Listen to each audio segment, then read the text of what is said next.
Perkenalkan, nama saya Anita dari Fakultas Ilmu Keolahragaan Universitas Negeri Makassar dengan NIM 19310400037 dengan prodi Pendidikan Jasmani, Kesehatan, dan Rekreasi.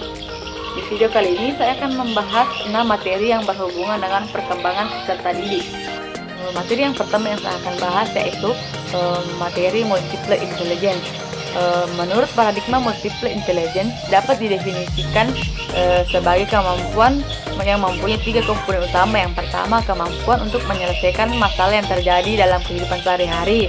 Yang kedua, kemampuan untuk menghasilkan persoalan-persoalan baru yang untuk dihadapi. Nah, yang ketiga, kemampuan untuk menciptakan atau menawarkan jasa yang menimbulkan penghargaan dalam budaya seseorang.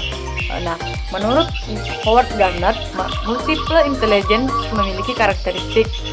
Yang pertama, semua intelijensi yang berbeda-beda, namun semuanya sederajat. Nah, yang kedua, semua kecerdasan yang dimiliki manusia dalam kadar yang tidak sama persis.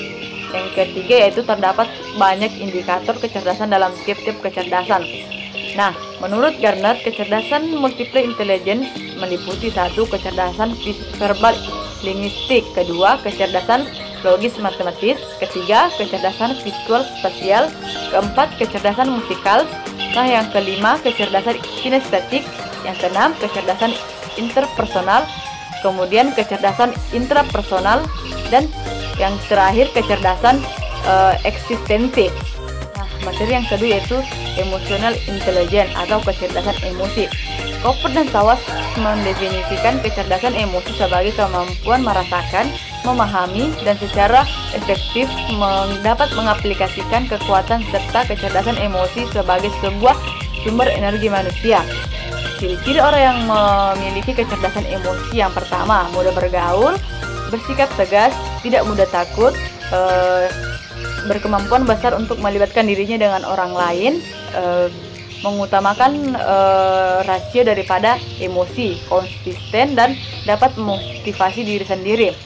Menurut Goleman, terdapat 2 faktor yang dapat mempengaruhi kecerdasan emosi. Yang pertama, faktor internal. Faktor internal yang timbul dari dalam diri individu yang bersifat individu secara perorangan, kelompok, dan antara individu dan atau sebaliknya. Nah, faktor yang kedua yaitu faktor eksternal, yaitu faktor yang berasal dari luar diri individu dan dapat mempengaruhi atau mengubah dan dapat memecahkan solusi dan dalam keadaan yang darurat. Beberapa contoh macam emosi: yang pertama, amarah, kesedihan, rasa takut, kenikmatan, cinta, terkejut, jengkel, maupun malu. Menurut Goleman, ada 5 macam kecerdasan emosi. Yang pertama, kemampuan mengenali emosi, kemampuan mengelola emosi diri, kemampuan memotivasi diri, kemampuan mengenali emosi orang lain, dan yang terakhir, kemampuan membina hubungan. Yang ketiga yaitu perkembangan kognitif, moral, dan spiritual. Yang pertama, perkembangan kognitif. Perkembangan kognitif adalah salah satu aspek perkembangan manusia yang berkaitan dengan pengertian atau pengetahuan, yaitu semua proses psikologis yang berkaitan dengan bagaimana individu mempelajari dan memikirkan lingkungannya. Piaget membagi tahap perkembangan kognitif menjadi 4 bagian. Yang pertama, tahap sensorimotorik dari umur 0 sampai 2 tahun. Kemudian tahap pra-operasional dari umur 2 sampai 7 tahun. Kemudian tahap operasional konkret dari umur 7 sampai 11 tahun.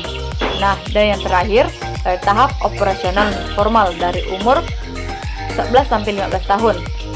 Yang kedua, perkembangan moral. Perkembangan moral adalah perkembangan yang berkaitan dengan kemampuan seseorang untuk mengetahui baik atau buruk suatu perbuatan, kesadaran untuk melakukan perbuatan baik, kebiasaan melakukan kebaikan, dan rasa cinta terhadap perbuatan baik.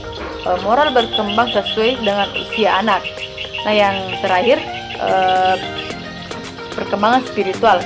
Perkembangan spiritual merupakan kepercayaan peserta didik terhadap suatu keyakinan yang didasarkan pada adat istiadat atau ketuhanan. Nah, materi yang keempat yaitu perkembangan psikososial. Perkembangan psikososial adalah kemampuan yang berkaitan dengan emosi, motivasi, dan perkembangan pribadi manusia serta perubahan dalam bagaimana individu berhubungan dengan orang lain. Tahap perkembangan psikososial menurut Erik Erikson dapat dibagi menjadi beberapa bagian. Yang pertama, percaya versus tidak percaya. Yang kedua, otonomi versus malu atau ragu-ragu. Yang ketiga, inisiatif versus rasa bersalah. Yang keempat, industri versus inferior. Yang kelima, identitas diri versus kekacauan peran. Yang keenam, keintiman versus pengasingan. Yang ketujuh, perluasan versus stagnasi. Dan yang terakhir, integrasi versus kekecewaan. Perkembangan sosial dipengaruhi beberapa faktor. Yang pertama, faktor keluarga, kematangan, status sosial dan ekonomi, pendidikan, dan yang terakhir kapasitas mental. Nah, materi yang kelima yaitu perkembangan bahasa. Perkembangan bahasa secara struktural merupakan proses terjadinya kemampuan mempergunakan bahasa, mulai dari ucapan-ucapan yang sederhana sampai dengan kemampuan mempergunakan kata, kalimat, dan bahasa. Terdapat 4 teori dalam perkembangan bahasa. Yang pertama, teori behaviorisme, teori nativisme, teori kognitivisme, dan teori sosial kultural. Nah, materi yang terakhir atau materi yang keenam yaitu strategi intervensi misbahir peserta didik. Di sini lembaga pendidikan mempunyai peranan yang strategis untuk membentuk generasi muda menjadi manusia Indonesia yang seutuhnya. Masalah pembinaan disiplin merupakan problematik kehidupan yang cukup luas. Nah, sedangkan pengertian disiplin yaitu suatu kondisi yang diciptakan melalui proses latihan yang dikembangkan menjadi serangkaian perilaku yang di dalamnya terdapat unsur-unsur ketaatan, kepatuhan, kesetiaan, ketertiban, dan semua itu dilakukan sebagai tanggung jawab yang bertujuan untuk menjadi pribadi yang lebih utuh. Emuliasa mengemukakan strategi umum membina disiplin. Yang pertama, self concept atau konsep diri, kemudian communication skill atau kemampuan berkomunikasi. Yang ketiga, natural and logical konsekuensi atau konsekuensi logis dan alami. Nah, yang keempat, values clarification atau klarifikasi nilai. Yang kelima, leader effectiveness training atau latihan keefektifan pemimpin. Nah, yang terakhir, realitas terapi atau terapi realitas. Nah, mungkin video kali ini cukup sampai di sini. Semoga bermanfaat untuk kita semua. Dan jangan lupa klik like, comment, and subscribe. Assalamualaikum warahmatullahi wabarakatuh.